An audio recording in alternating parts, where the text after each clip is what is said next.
mungkin satu kalau udah terpuaskan rasa kesalnya bertugas dengan menyiksa gitu, nggak buta huruf, nggak tahu daerah mana pun, kabur berempat. Masalah itu kita berempat, cowok 3 cewek 1, kita aman, sekolah yang segalanya kurang fasilitas, saya lolos ke tingkat nasional. Mewakili Bali. Ya. Oh, itu olimpiade sains yang dia bilang lomba itu sangat bergengsi lah. Ya. Di mata pelajaran.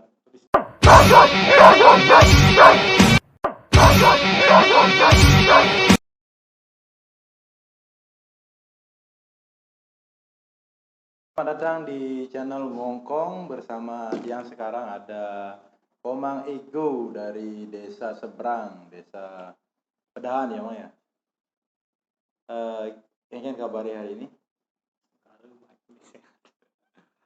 Komang Ego adalah mantan atau lulusan siswa dari Bali Mandara yang konon dulu sering mengikuti lomba dan memborong banyak prestasi di sekolahnya gitu.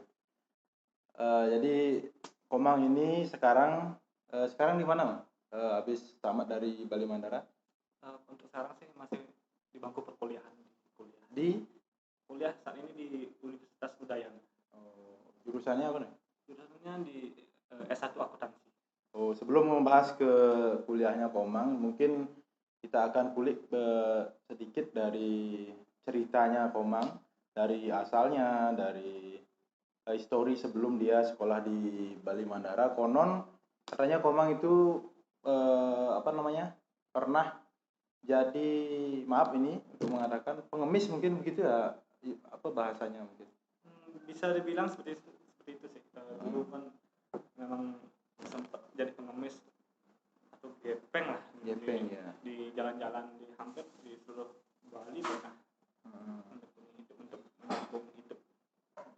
Itu dari umur berapa itu? Kalau dari segi umur sebenarnya kan kurang tahu, tapi dari umur 7 tahun atau 7 tahun lah, 7 tahun ya? Biasanya kan anak 7 tahun sudah mulai sekolah ya. Ini 7 tahun mulai merantau. Ya, 7 tahun. Biasanya orang mulai merantau habis sekolah di rumah, tamat mungkin ya SD, SMP, SMA, baru merantau. Ini beda, ini umur 7 tahun sudah merantau ya. Jadi pertama ke Denpasar itu sendiri apa diajak siapa begitu?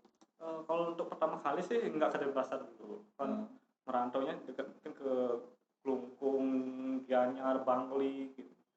Itu kan kalau saya kan tepatnya di merantau awal kan jadi pengemis. Merantau itu ke kota Klungkung, Gianyar, Bangli, Karangasem. Itu siapa yang mengajak Komang?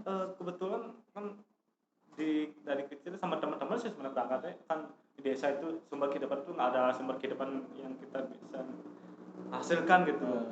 Sekolah pun nggak jauh gitu, nggak ada. Jauh ya sekolah? Jauh, sekolah pun jauh, dan juga kan masyarakat atau orang-orang tua kita, maaf ya, misalnya nggak buta akan dunia pendidikan, nggak mengenal masa depan lah, jadi harap mereka kita kerja ya, jadi bisa kita membantu menafkahi orang tua. Jadi kita merantau sama anak-anak di sana, merantau. Itu dah, maksudnya sama anak-anak yang seumuran kan, mobilitasnya itu dari desa menuju misalnya ke Klungkung, ke Denpasar, ke Gianyar itu kan mungkin atau diangkut atau gimana gitu sama paman atau sama tetangga gitu yang dewasa ini yang mengajak anak-anak ini. Kalau diangkut sih enggak, kalau kami kan bisa naik angkot. Kita dari desa kan pedalaman. Berarti inisiatif anak-anak sendiri ini? Bisa bilang inisiatif. Maksudnya tidak dikawal oleh yang dewasa gitu? Tidak, kalau ada juga semang anak-anak aja, nggak ada inisiatif diajak orang tua, tapi ada juga yang diajak orang tua, kayak ibu-ibu kan banyak ibu-ibu yang dari sana merantau jadi pengemis gelandangan jalan. Ada yang ngikut ibunya, ada yang ngikut tetangganya, kalau misalnya dia orang tua ibu-ibu dia ikut. Ada juga inisiatif cuma kita anak-anak kecil saja berangkat gitu. Berarti waktu itu pertama kali saya seingat saya dulu ke Klungkung. Terus sampai sana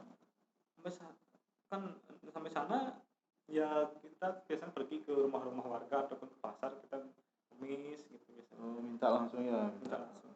Terus tinggalnya di mana? Kalau masa tinggal kalau kita misal tujuannya mau luas atau bahasa daerahnya sana mengenal lebih ke luas. Pergi ya gitu bahasa. Pergi jauh gitu ya. Ya luas, kalau di sana luas gitu. Dia pergi merantau nanti kan bisa ke Klungkung sana minta, nanti kalau masalah tidur di mana malam di sana tidur. Tapi emang di sekitaran Klungkung saja. Kalau kita tujuan kita ke Klungkung, tapi kadang-kadang kita lintas kabupaten juga. Kalau kita pergi sekali lintas kabupaten juga bisa. Berarti tidur tempat tidur itu enggak dimanapun bisa begitu? Iya, kebanyakan kita kalau tidur di emperan toko. Terus untuk makan, untuk ganti baju, untuk ya mandi itu gimana? Kalau masalah kebutuhan sehari-hari, kalau makan kan kita kadang minta nasi sama warga ataupun siapapun. Kalau kita di pasar nasi sama yang orang berkunjung di sana. Kalau nggak ada yang ngasih nasi, kalau kita dapat uang kita beli nasi. Kalau masalah pakaian, ya namanya kebutuhan itu berat dan susah, apalagi pakaian, paling pakaian secukupnya untuk kita pakai aja paling. Kalau kita misalnya pergi atau merantau 10 hari 5 hari paling cukup, memang segitu aja. Kalau masalah mandi, kalau perlengkapan mandi nggak pakai perlengkapan mandi apa sih, sekitar yang penting di dapat pasar, air, yang penting dapat air. Kita mandi biasanya kalau di sungai, kan banyak di kota-kota ada sungai. Berarti dari umur 7 tahun sampai umur berapa tahun itu artinya meminta-minta itu kan begitulah, ngemis gitu. Sampai umur berapa itu? Jadi ketika udah merantau ngemis kalau ngemis tepatnya sih di Klungkung, Gianyar, Bangli, Karangasem juga pernah. Nah setelah capek akhirnya memutuskan untuk merantau ke Badung. Di Badung ya nggak lagi ngemis. Ya, umur itu kita umur 9 tahun lah, ya, 9 tahun. Bahkan mungkin 8 tahun antara 9 tahun itu di Badung, akhirnya merantau menjadi sana, berhenti mengemis, jualan buah. Ikut bibi. Oh, ikut ikut Bibi. ya. Bibi kan kebetulan tinggal di Bandung, dan kan Bibi kan sampai sekarang masih nggak punya suami, nggak nikah. Berarti ikut bibinya jualan, bantu bibinya jualan buah. Iya. Berarti meninggalkan profesinya, kegiatan yang minta-minta itu, terus bantu bibi jualan buah ya. Iya, sebenarnya bibi sih nggak jual buah. Bibi itu membantu saya sama kakaknya. Gitu. Kan bibi sebenarnya sana tuh nggak jualan buah, dia paling buat kerajinan gelang dari bekas jiket kulit. Kan jiket kulit kan ada bekasnya tuh, nanti dikepang gitu, dibuat gelang-gelang kerajinan. Dijual. Nanti itu dijual ke pengepul. Saya diajak, saya kan nggak mungkin ikut sama bibi itu, jadi saya lebih memilih ke jualan buahnya keliling. Jadi bibi bantu. Buah yang itu ya, yang udah dikupas, udah ditaruh di kresek itu kan, yang harganya berapa tuh? 1.000 ya, 1.000. Kayak apa namanya, pepaya, kacang itu. Oh, sering nih saya lihat tuh yang pakai apa namanya, kecil-kecil itu dah.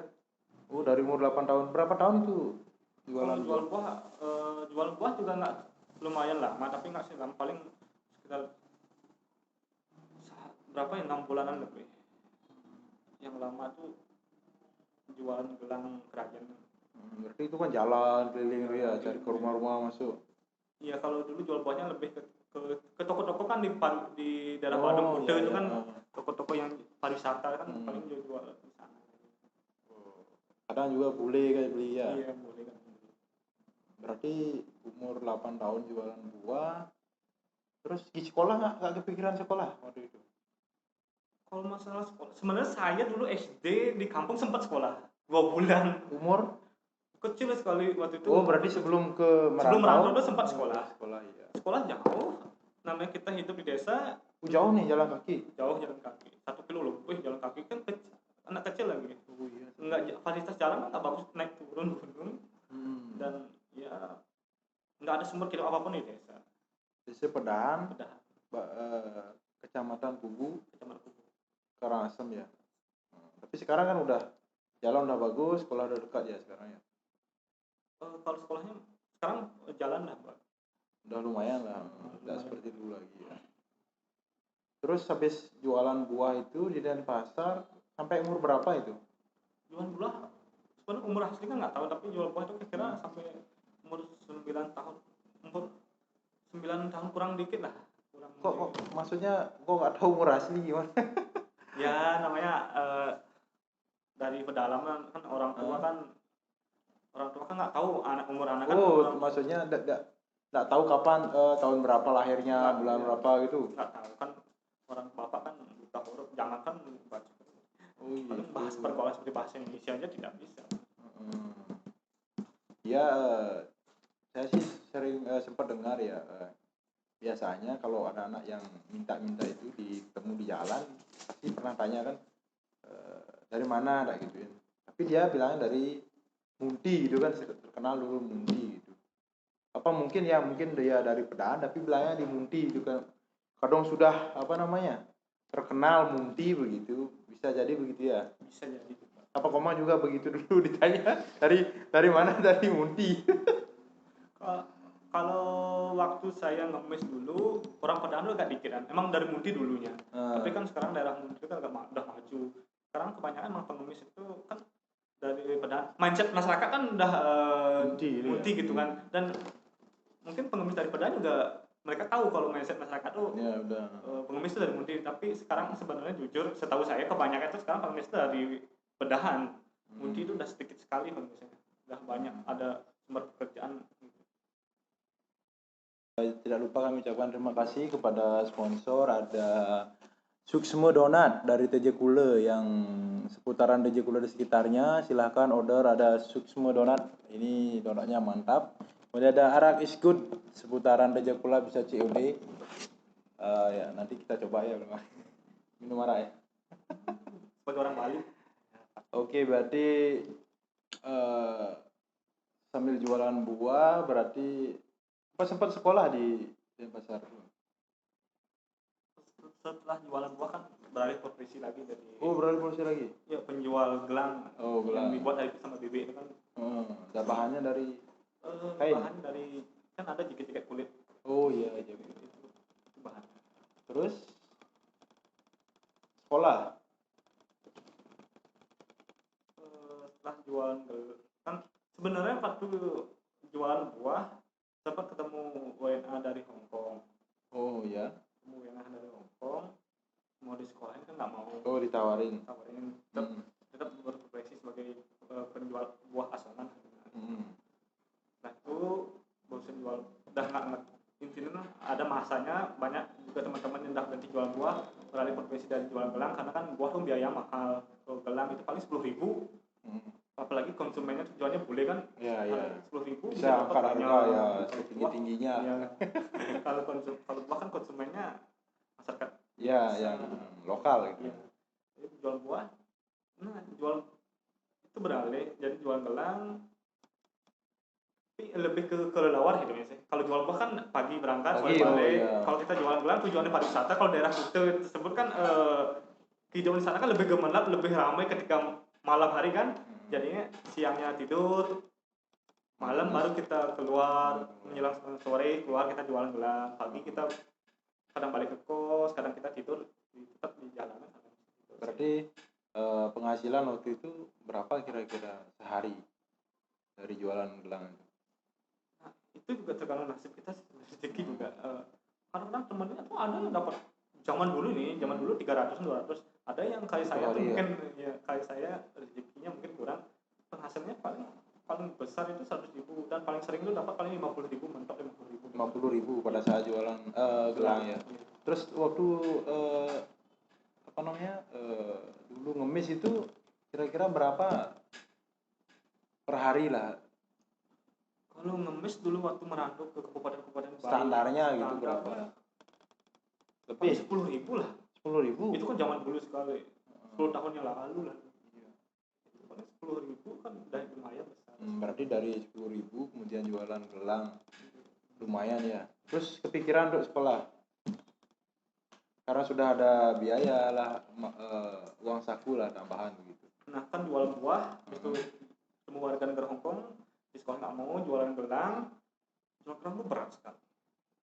Karena jualan gelang itu berat kita kan malam nggak tidur terus kita jadi musuh bebuyurannya petugas. Musuh bebuyurannya.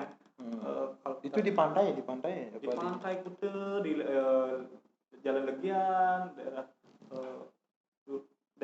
berarti pernah ditangkap Satpol PP ya? Sering. Dan kalau kita ditangkap Diapain kalau udah ketangkep diapain? Bagaimana ya, nggak enak sih gue bilang, tapi Oh gitu ya. Nggak bisa di gini ya. takutnya nanti kan kan kalau dulu kan udah nanti saat ada orang yang tidak terima kan sulit membuktikan kalau terjadi itu bukan nggak berperi kemanusiaan bilang lah. Oh gitu. Tapi dibawa ke kemana gitu, kalau ditangkap tuh dibawa kemana dia? Kalau waktu jual gelang ditangkap dibawa ke kantor, nanti di kantor kita nggak lagi seperti manusia lah, pokoknya disiksa bisa. Tapi setelah itu berapa hari dilepas? Kalau karena mungkin kalau udah terpuaskan rasa kesalnya petugas dengan menyiksa gitu, nanti 1 hari udah dilepas. Kalau memang niatnya petugas tuh mengembalikan, biasanya kita dioper ke petugas lain, dioper ke bagian petugas yang di lain, nanti dikirim ke lagi petugas yang di Karangasem. Berarti sempat berhari-hari begitu nginap di kantor? Ya, sempat. Itu dikasih makan dulu 1 hari sekali. 2 hari sekali? Ya. Waktu jual Cukupkan. Cukupkan. Dulu pernah kalau pas jualan, sebenarnya kalau masa cerita yang parah itu banyak sekali dari awal hidup, dan parah sekali, banyak sekali cerita-cerita yang menarik, yang parah. Ketika ditangkap jualan buah, saya sempat dikirim ke, kan kalau di Bandung pusat kan di Sempidi itu. Saya kabur dari kantor sama teman. Itu kabur. Kok bisa kabur? Taruhnya di mana ini? Di kayak sel gitu? Apa di ruangan yang biasa ada pintunya gitu? Dulu kan di ruangan terbuka, tapi kan kalau ada pagar tinggi. Oh iya, Dekat sawah. Sawah terus kabur. Loncat bertiga atau berempat rasanya tuh. Berempat kabur, kan nggak buta huruf, nggak tahu daerah mana pun. Kabur berempat. Masalah itu kita berempat, cowok 3, cewek 1. Saya kebetulan ada GSA sama temannya. GSA sama temannya, kita nggak dikasih ngikut, kita berdua aja sama cewek. Nyasarnya kegigit daerah Buleleng. Dari Sempidi, dari daerah Badung kegigit. Sempidi ya. Itu maksudnya sampai ke gigi itu naik transportasi? Kita jalan dulu. Bingung jalan. Berapa hari sampai gitu? 2 hari atau 1 hari jalan, tiba di Mengui gitu kan. Nah, di Mengui lama, ketemu pengemis di sana. Ternyata pengemis itu dari daerah Medan juga. Oh gitu. Nginep di tempat pengemis yang itu satu, kan pengemis dia punya penginapan. Nginep di sana, akhirnya besoknya pulang. Ternyata kalau daerah Mengui, kalau mau pulang ke Karangasem tuh jalurnya ke Gigit, terus ke Gigit kan naik angkot jadinya. Gigit, habis itu di Singaraja balik lagi ke Karangasem. Itu sih cerita itu sebelum berapa banyak sih cerita yang lain. Balik Karangasem jalan atau jalan kaki bu? Naik angkot. Terus pulang lagi gitu? Pulang ke rumah. Di rumah balik ke Denpasar lagi. Balik ke Bandung. Jualan gelang lagi. Ya, itu berarti dari umur 8 tahun. Terus kan katanya pernah sekolah nih di Denpasar. Setelah umur berapa itu kira-kira? Kan udah berat kali siksaan jual gelang, akhirnya warga negara Hongkong tuh datang lagi. Ditawarin sekolah, akhirnya mau.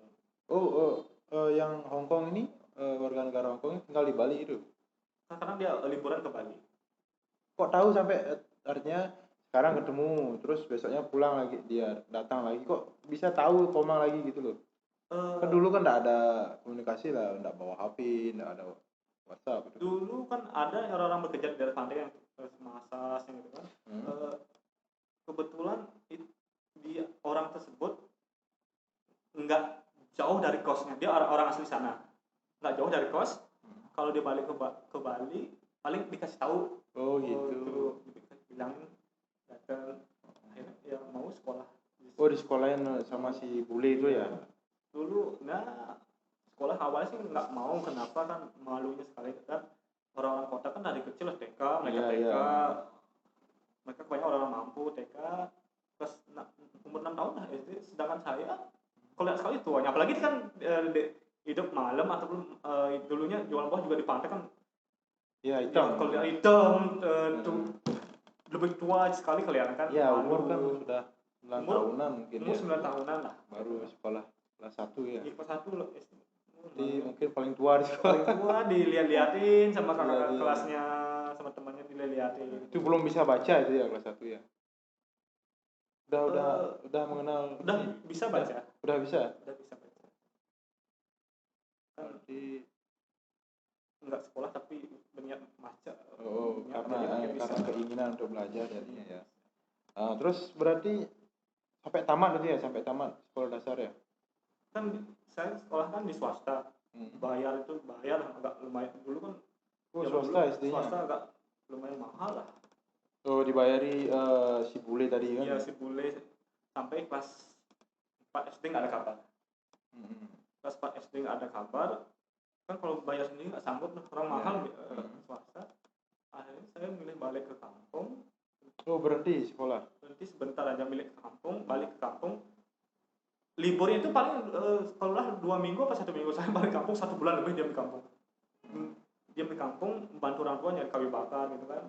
Berarti sekolahnya ditinggalkan gitu? Tinggalkan. Liburnya 1 minggu saya balik ke kampung, tapi 1 bulan lebih saya diam di kampung. Gitu. Pas libur nih, pas libur 1 minggu ke kampung. Iya, soalnya kan sudah bingung.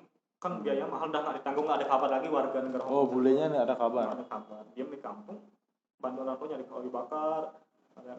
Nggak dicariin sama kepala sekolahnya? Ya enggak sih. Tapi kampung dia ya harus berubah.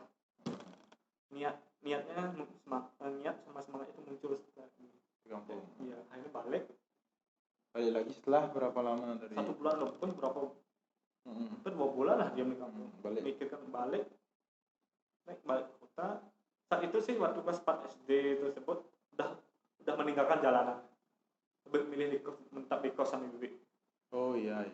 Sebelum kelas 2 SD itu sempat ke jalanan, walaupun sekolah sempat ke jalanan. Sempat sekolah ya. Sempat ke jalanan. Kelas 3 sempat, kelas 4 udah berhenti ke jalanan untuk bayar sekolah tersebut. Jadinya bantu bibit buat gelang. Khusus dikasih. Saya buat gelangnya nanti dijual ke teman-temannya yang jualan ke bule. Itu uang itu nggak dikasih bibit, khusus untuk bayar sekolah. Berarti lanjut sekolah lagi ya? Lanjut sekolah sampai tamat? Iya. Terus tamat SD-nya di Denpasar, SMP-nya? SMP sempat sih mau di sekolah di sana kan. Dulu kan ada namanya jalur prestasi atau jalur nilai ujian gitu kan. Udah diterima sekolah favorit di sana ke nilai, tapi karena biaya hidup kan nggak lagi hidup di jalanan.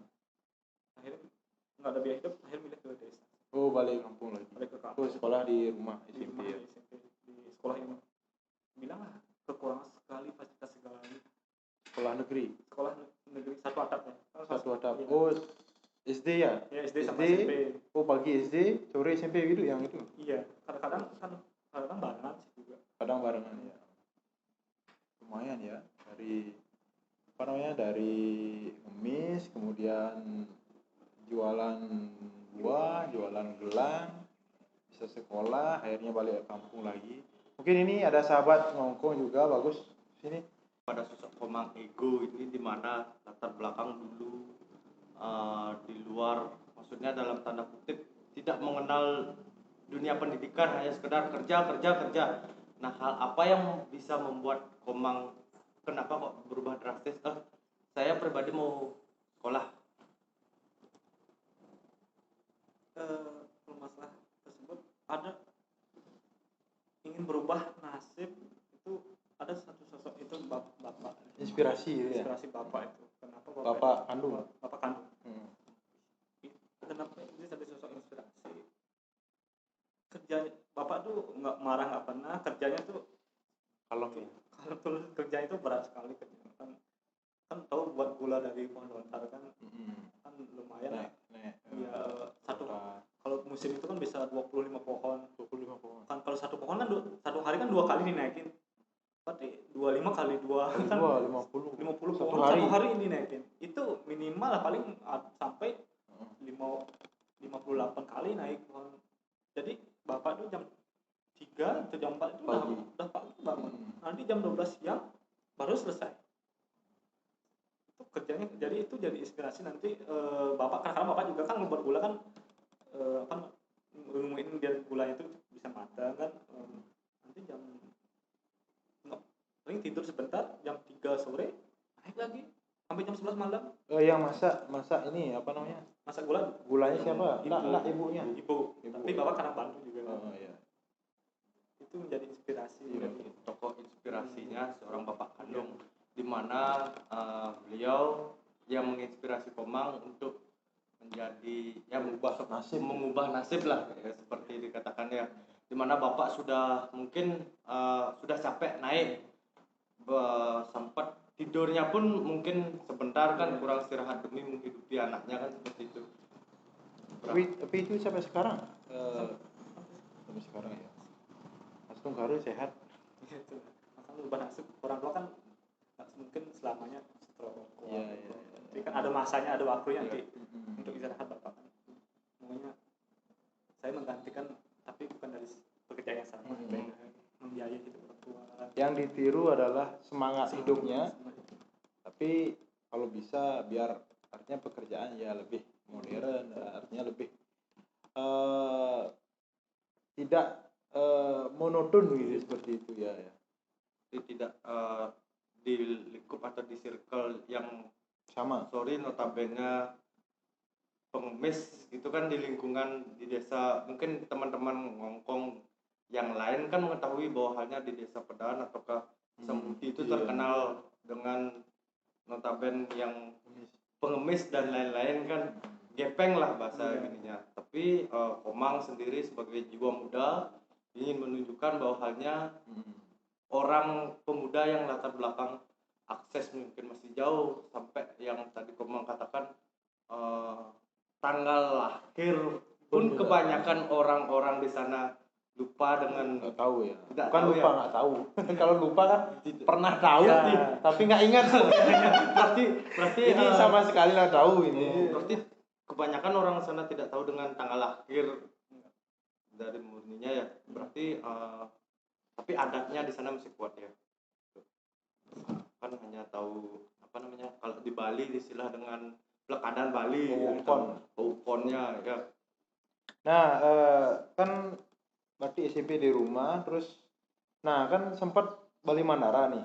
Jadi gimana ceritanya kok bisa ke Bali Mandara gitu sekolahnya?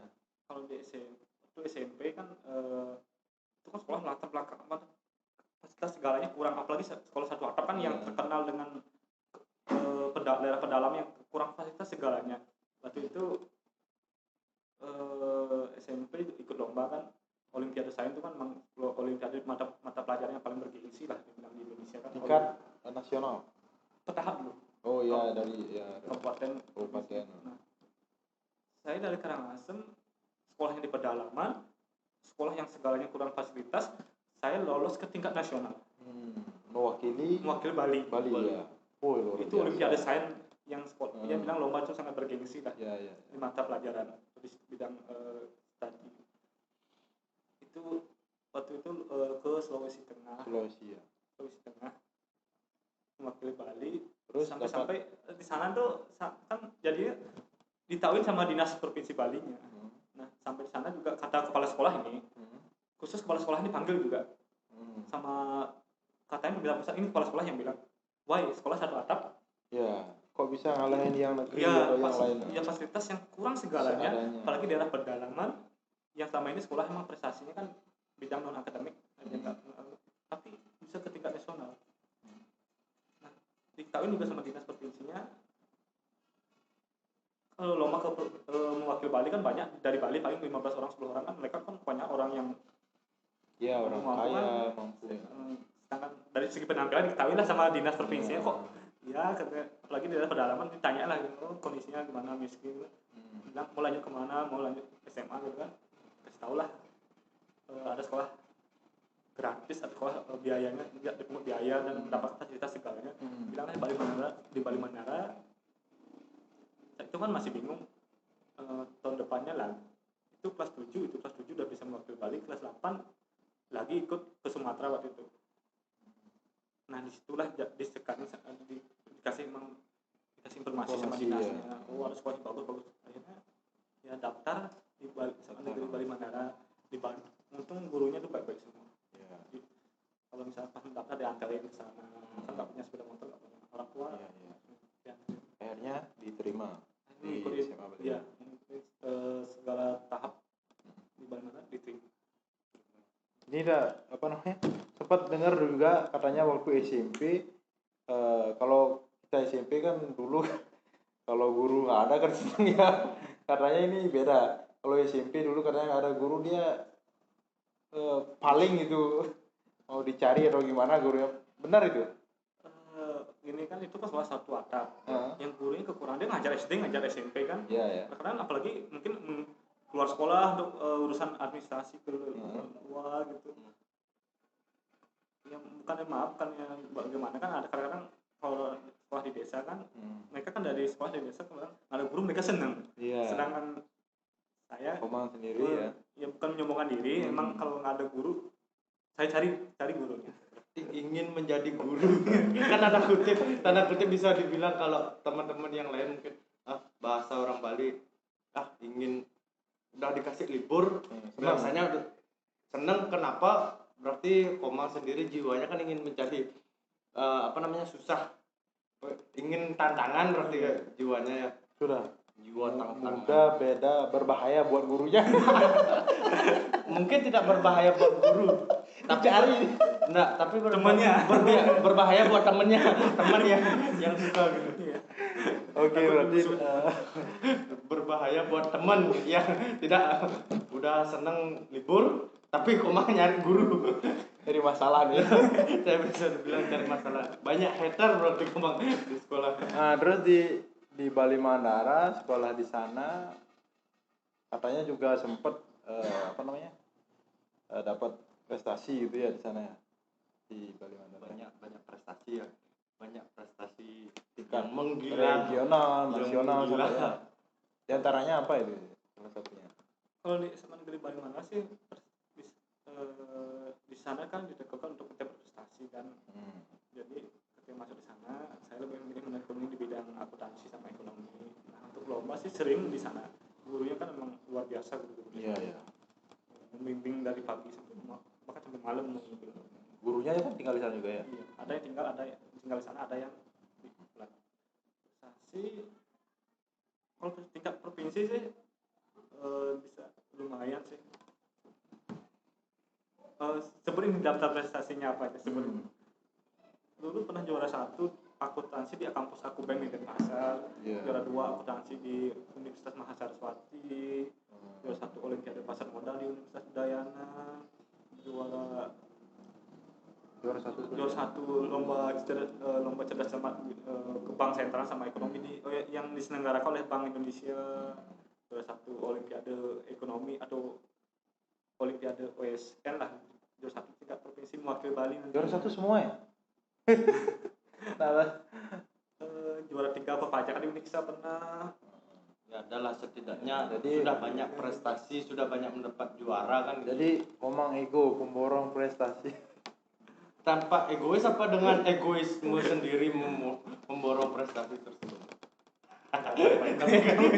Hanya itu semata. Berarti tertarik juga dengan ngomong sosok kita kali ini, yakni Komang Ego. Berarti Komang tersebut mendapatkan juara-juara yang banyak tersebut belajarnya pure di sekolah. Apakah belajar dari pengalaman juga? Pengalaman yang mungkin dulu yang pahitnya. Belajar di pengalaman di lapangan, apakah hanya sekedar pengalaman di atas meja saja? Apakah mengkolaborasikan kedua-duanya? Kalau masalah pahit itu kan sebagai dorongan saja, sebagai motivasi terbesar untuk kita berprestasi. Sebagai anak-anak dari pedalaman, padahal dengan terkena pengemisnya harus mampu berprestasi kan. Sebagai dorongan dan motivasi terbesar sebenarnya. Kalau belajar itu kan didapat dari segala fasilitas di Balimandara yang fasilitasnya lumayan dan gurunya itu luar biasa. Itu sih. Kalau bilang kolaborasi lah. Berkolaborasi ya dengan pengalaman yang baik. Nah terus baru ini kan ada kabar ya tentang sekolah Balimandara itu. ada kebijakan pemerintah yang katanya ini akan menghapuskan subsidi untuk sekolah Bali Mandara. Dengar itu ya? Dengar tuh. Nah, terus di mana pendapat Komang dengan adanya wacana kebijakan seperti itu? Sebagai alumni Bali Ya. Mandara. Kalau diubah kebijakan sih saya jujur dari saya sangat tidak setuju sih sebenarnya. Pertama gini, itu kan hasil karya dari gubernur terdahulu lah yang sangat luar biasa dari Pak Mangku pas itu. Nah, kalau masalah itu diubah saya kurang setuju. Itu kan sekolah yang luar biasa saja. Maksudnya sekolah yang luar biasa sekali gitu kan, sekolahnya tersebut bukan hanya menyediakan fasilitas pendidikan yang bagus, bimbingan guru yang luar biasa, tapi di sana kita juga masalah perut ya. Bagi Komang yang notabene dulu kan situasi keluarga kan tidak mampu gitu ya, artinya itu sangat membantu gitu ya maksudnya. Nah, Bali kan memang terkenal pariwisatanya kan. Nah, sebagian masyarakat Bali kan masih banyak yang miskin loh. Jangankan untuk berpendidikan, untuk memenuhi perutnya saja susah.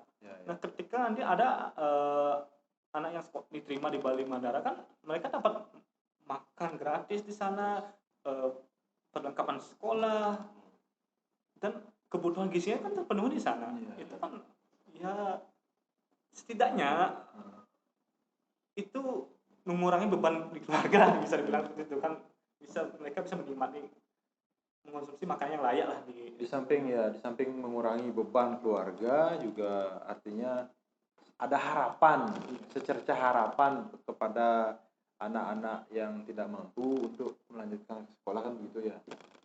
Itulah kan di sana kan gurunya luar biasa tuh, bukan mengecilkan sekolah yang lain. Sana dari pagi sampai malam tuh guru menemani siswanya. Kalau mau lomba itu kan dibimbing, benar-benar dibimbing, fasilitas lengkap segalanya. Banyak sekali teman-teman saya yang mereka biasa-biasa saja ketika masuk sekolah di sana, tapi ketika ada di sana proses luar biasa. Mereka mampu berprestasi di bidang-bidangnya masing-masing, di atlet, entah jadi saya di pelajaran, akademis. Jadi kalau di masa tutup saya harap enggak, harus dipertahankan lah, jangan malu menghargai prestasi gubernur terdahulu. Jangan malu lah, artinya kalau udah bagus lanjutkan saja. Yang bagus dilanjutkan. Ya. Janganlah. Jadi mungkin kebijakannya ini kan menghapus, artinya subsidinya itu mungkin akan dijadikan seperti sekolah-sekolah yang lain, sekolah reguler yang lain kayak SMA itu biasa lah gitu, mungkin begitu mungkin. Dari tadi seperti yang disampaikan Bang Ego, harapannya begitu, mungkin mudah-mudahan nanti didengar oleh pemerintah, dan juga sempat bersurat ya katanya alumni, yang dengar juga alumni dari Bali Mandara sempat bersurat ke pemerintah pusat atau ke dinas pendidikan. Sempat bersurat ke DPR. Ke DPR. Sempat bersurat juga dari atas nama alumni dari Bali Mandara. Terus ada gini, tanggapan atau jawaban dari DPR? Selama ini sih yang komunikasi dengan teman-teman alumni belum ada tanggapan. Saat ini belum ya. Tapi apalah sudah, mungkin itu kan kita hanya harapan orang-orang bawah saja. Yang penting intinya sekarang kita kan ya sudah memulai. Yang penting tetap ngongkong. Dan tidak lupa pula kita disupport oleh UMKM lokal, yakni Suksema Donat, Ara is Good.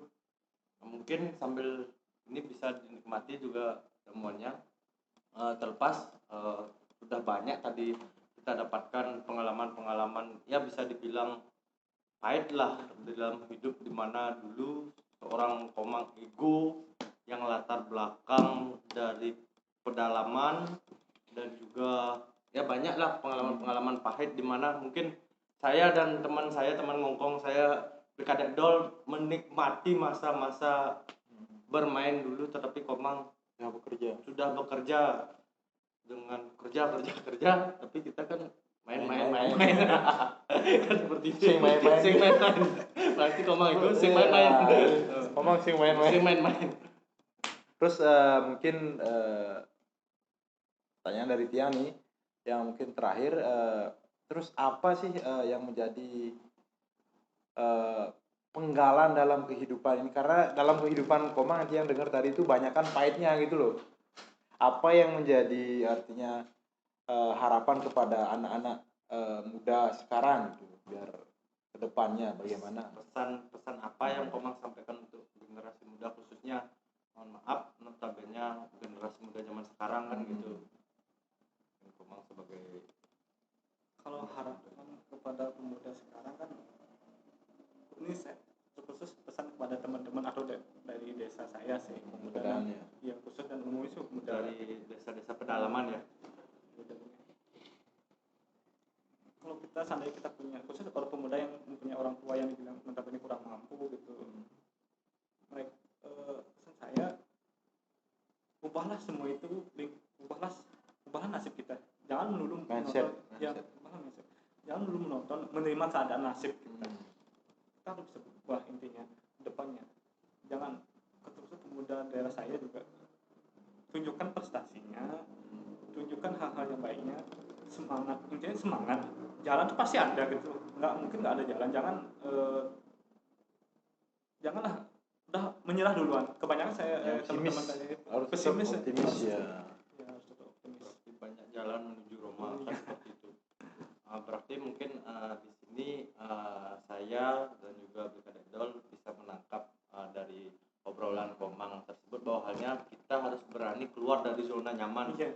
Kan zona nyaman dengan lingkungan itu, dengan kita hanya bisa Komang dulu dan juga teman-teman yang lain mungkin hanya sekedar bisa meminta-minta saja, tetapi mungkin kan ada niatnya biar bisa kita juga memberikan kan, bukan hanya sekedar di bawah seperti ini saja, tapi setidaknya ya kita ikutlah untuk memberikan tersebut. Ya, dengan adanya perubahan nasib mungkin ke depan Komang sebagai pemuda dari desa tertinggal lah, Pedahan gitu misalnya, bisa nanti menularkan ke teman-teman juga, mungkin mudah-mudahan ke depan bisa membuat lapangan pekerjaan dan membantu adik-adik yang ada di rumah gitu. Sukses selalu buat Komang Ego dan ego sing main-main dan tanpa ego pribadi. Semoga harapan Tiang dan juga Brigadier, harapan kita bersama lah di channel Ngongkong ini, dan juga pokoknya tetap ngongkong ini makanya ngongkong. Pokoknya kita hanya sekedar bisa ya ngongkong bersuara gitu loh. Timpal ngongkong di channel Ngongkong. Tidak lupa kami dari channel Ngongkong mengucapkan banyak terima kasih kepada yang sudah mensupport, yakni Suksemo Donat, Ara is Good, dan juga tempat perpustakaan Indra Daksu, Desa Pacung, dan yang sudah mensubscribe channel kami. Untuk teman-teman Ngongkong yang belum mensubscribe, mohon bantuannya untuk subscribe channel Ngongkong agar bisa comment, kami tetap ngongkong, tetap bersuara. Like, comment, and share. Akhir kata kami tutup.